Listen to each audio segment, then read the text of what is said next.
اللہ تبارک و تعالیٰ نے محمد رسول اللہ صلی اللہ علیہ وسلم کو ایک قانون دے کر بھیجا، ایک سنویدھان دے کر بھیجا،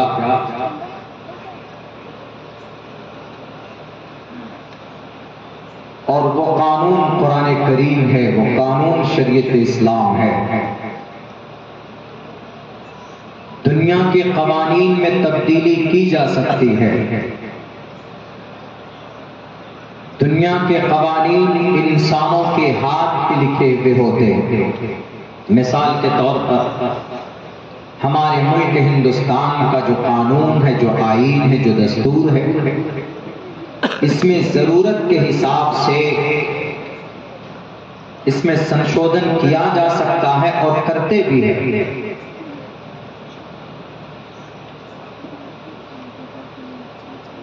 چونکہ یہ انسانوں کی ہاتھ کی لکھی ہوئی کتاب ہے، ہم سب جانتے ہیں، مگر اللہ نے جو قانون جناب محمد رسول اللہ صلی اللہ علیہ وسلم کے ذریعے انسانوں کو کے لیے دیا ہے، اس کے اندر کوئی سنشودھن نہیں ہو سکتا، کوئی تبدیلی نہیں ہو سکتی۔ اس میں جو حکم ہے وہ قیامت تک کے لیے، ان کے اندر جو فرمان ہے وہ to the day of judgement کے لیے، اس کے اندر جو چیزیں بیان کی گئی ہے اس کو دنیا کا کوئی ماہی بدل نہیں سکتا ہے۔ اس بات کا یقین ہمیں ہونا چاہیے۔ اور یہ وہ قانون ہے جس کے اندر سماج میں اگر کوئی برائی ہے تو اس برائی کو کیسے ختم کیا جائے، یہ قانون بھی اس کتاب میں ہے۔ اگزامپل کے طور پر ہمارے سماج میں ہمارے نوجوان اگر شراب پیتے ہیں، نشہ کرتے ہیں، تو اس نشہ اور شراب کو روکنے کے لیے کیا قانون ہے قرآن میں اور شریعت میں؟ شراب حرام ہونے سے پہلے اس کی اجازت تھی،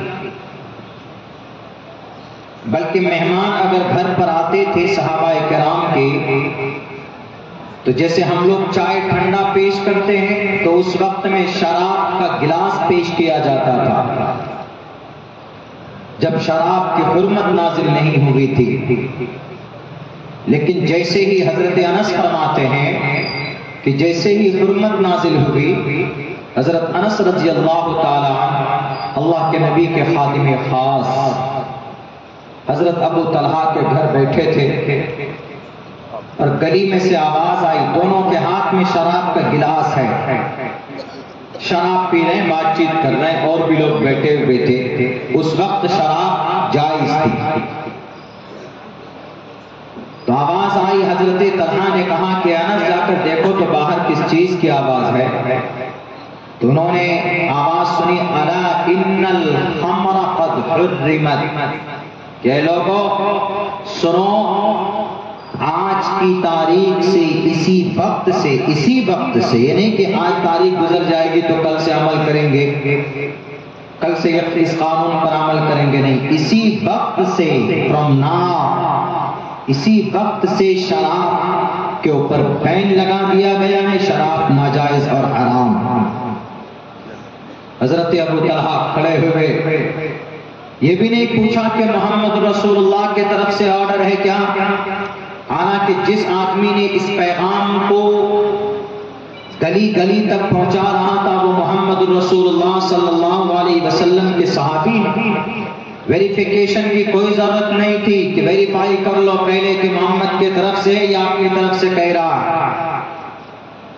تو صحابی حضرت ابو طلحہ نے جیسے ہی آواز کانوں تک پہنچی تو فوراً حضرت انس سے کہا کہ انس کھڑے ہو جاؤ، شراب کا یہ جو مٹکے ہیں انہیں اٹھاؤ، اور جو ہاتھ میں شراب کا گلاس ہے اس کو بھی لے جا کر باہر گلیوں میں نالی کے اندر ڈال دو۔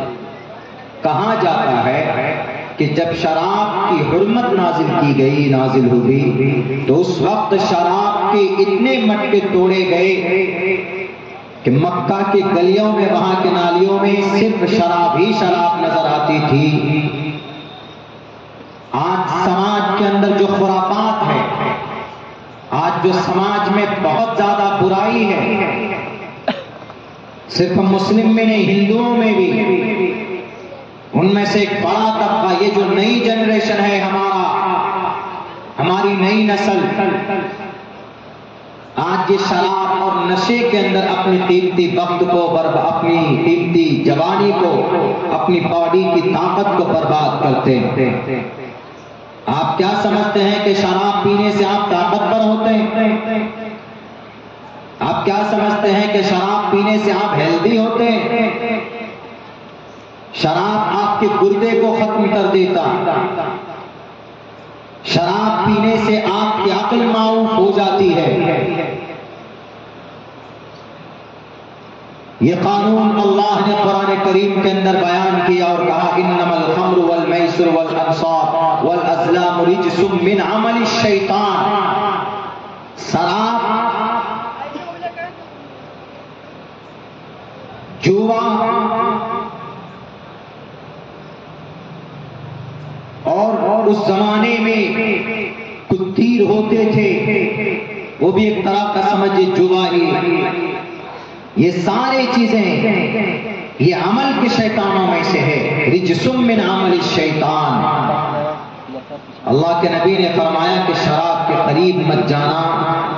آج ہمارے بچے شراب پیتے ہیں، آج ہمارے بلکہ یہ سننے میں بھی آیا ہے کہ آپ کی اس بستی کے اندر میں عورتیں بھی شراب یوز کرتی۔ انسان سور کا گوشت کھا لے تو سور کا گوشت نجس العین ہے، حرام ہے، مگر اگر کوئی سور کا گوشت کھاتا ہے تو گوشت کھانے کی وجہ سے وبال صرف سور کھانے والے پر ہوگا، لیکن اگر کوئی شرابی شراب پی کر آتا ہے تو اس کی نحوست اس کے گھر پر نہیں بلکہ 40 آس پاس کے گھروں کے اوپر بھی نازل ہوتی۔ اگر کوئی آدمی شراب پیتا ہے، شراب پینے کے بعد نماز پڑھتا، 40 دن تک نماز قبول نہیں ہوتی۔ شراب پینے کے بعد آدمی سوچتا ہے کہ میں تو بڑا من مست آدمی ہوں۔ شراب پیتے ہو، اندر سے ایمان کی جو روحانی طاقت ہے، جو ایمان کا جو روح ہے، وہ نکل کر باہر آ جاتا ہے۔ شراب پینے کے بعد فوراً شرابی اگر کسی برتن کو ہاتھ لگاتا ہے تو وہ برتن ناپاک ہو جاتا ہے۔ اللہ کے نبی نے فرمایا وَلَا تَشْرِبِ الْخَمْرَ فَإِنَّهَا مِفْتَاحُ كُلِّ شَرٍّ۔ شراب مت پیو، بڑی گندی چیز ہے، تمام برائیوں کی جڑ شراب ہے۔ تمام برائیوں کی جڑ شراب کیسے ہے سمجھ میں نہیں آیا؟ ایک واقعے کو سامنے پیش کرتا ہوں۔ ابھی کچھ دنوں پہلے بنگال کی سرزمین بنگال کی ایک مشہور شہر، ایک تاریخی شہر کلکتہ اور ہاوڑہ کے اندر ایک معاملہ پیش آیا۔ ایک ڈاکٹر اہانا کی موت ہوتی، اس کا ریپ کیا جاتا، اس کی عزت لوٹی جاتی۔ شراب برائیوں کی جڑ کیسے ہے شراب میں؟ اللہ کے نبی کا فرمان ہے، کوئی نہ کوئی سوچ کر نبی نے تو بتایا ہوگا۔ صرف اسلام میں نہیں، ہندو بھائیوں کے گرنتھوں میں بھی ہے۔ انسونتا ستپتی مامہی میگاوا چیتشٹو اچرو مگونا تری ورشنو اگندسابی سہسترار ویشوانا رہا۔ اخیر زمانے کے اندر میں ایک ایسا کلکی آئے گا، اوتار آئے گا جو لوگوں کو نشیلی پدارت سے نکالے گا، یعنی شراب سے نکالے گا۔ اخیر زمانے میں ایک ایسا اوتار، ایک ایسا پرستادہ، ایک ایسا پیغمبر آئے گا۔ ہندو بھائیوں کے یہاں عقیدہ اوتار کا ہوتا، ہمارے یہاں عقیدہ نبی کا ہوتا، تھوڑا سا فرق ہے۔ ہندو بھائی کہتے ہیں کہ پرماتما خود آتا ہے، انسانی روپ دھارن کر لیتا۔ کہیں پر کسی ڈاکو کا وَدھ کرنا ہوتا ہے تو وہ پرماتما ڈاکو بن کر آ جاتا اس کے پاس۔ یدا یدا ہی دھرمسیا گلانربھوتی بھارتا یدھانم دھرمسیا تداتمانم سرجامہم۔